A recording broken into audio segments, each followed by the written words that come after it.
When someone asks you, "How are you feeling?" do you ever pause for a little too long? Not because you're hiding something, you just don't know. You think about saying, "I'm fine." Maybe you're tired. Maybe you're stressed. But none of those words really seem to explain what's happening inside you. And the strange part is, you don't even know what would explain it. You're not exactly sad. You're not exactly happy either. You're functioning. You're going to work. You're answering messages. You're doing everything you're supposed to do.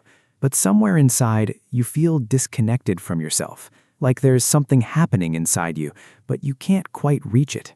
And if you've been feeling this way for a while, you might start wondering, why don't I understand my own emotions anymore? Maybe the problem isn't that you don't have emotions. Maybe you've just spent so long learning how to move through life without listening to them that you've forgotten how to hear them. Think about how often you ask yourself what you need. Not what needs to get done, not what someone else expects from you, not what you should be feeling, but what you actually need.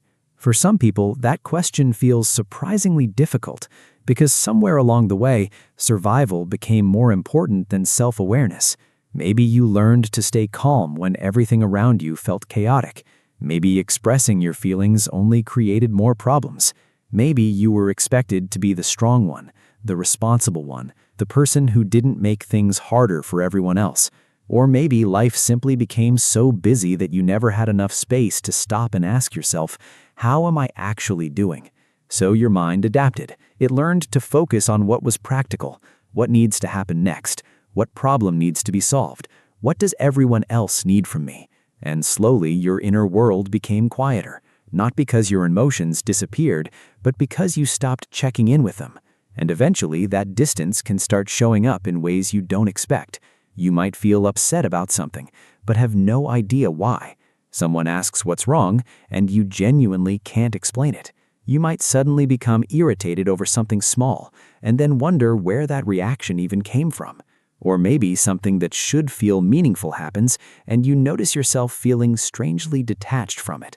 Sometimes you feel nothing, and other times you feel everything at once, but you can't separate one emotion from another. It's just this overwhelming sense that something is happening inside you, without a clear name for what it is. And that's frustrating, because how do you take care of yourself when you don't even know what you're feeling? The truth is, emotional awareness isn't always about finding the perfect word. You don't have to immediately know whether you're sad, angry, disappointed, lonely, or afraid. Sometimes the first step is much simpler. Instead of asking, "What am I feeling?" try asking, "What am I noticing?" Maybe your chest feels tight. Maybe your body feels heavy. Maybe you're restless. Maybe you suddenly want to be alone. Maybe you feel a strange sense of relief when someone cancels plans. You don't have to explain it yet. Just notice it, because your body can sometimes recognize something before your mind has found the words for it. And when you start paying attention to those small signals, you slowly begin rebuilding a connection with yourself. You start noticing patterns. You realize that your irritation sometimes appears when you're actually overwhelmed. That your desire to isolate yourself sometimes appears when you've been emotionally exhausted. That the feeling you called nothing might have actually been sadness you never gave yourself permission to feel.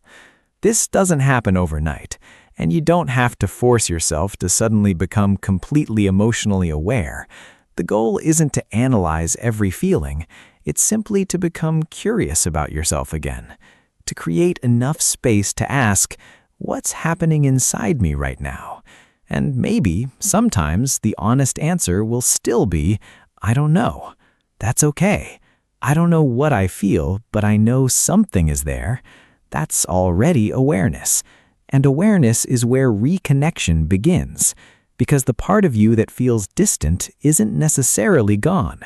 It may just be a part of you that learned to stay quiet because being heard once felt unsafe, inconvenient, or simply impossible. And if that's true for you, you don't need to be angry at yourself for becoming disconnected. You were probably trying to get through something. You were trying to function. You were trying to keep going. And maybe that strategy helped you once, but you don't have to live that way forever. You are allowed to slow down. You're allowed to notice what hurts. You're allowed to admit that you're tired before you completely fall apart. You're allowed to say, "I'm not okay," even when you can't fully explain why. And you don't need a perfect explanation to deserve care. You don't need to understand every emotion before you're allowed to take care of yourself. Maybe reconnecting with yourself doesn't begin with finally figuring everything out. Maybe it begins with something much smaller, a quiet moment, a little honesty, a willingness to stop running from the question, "How am I, really?" And maybe, for the first time in a long time, you're allowed to wait for the answer. Because you spent so long learning how to get through the day, maybe now you can slowly learn how to be present for your own life again.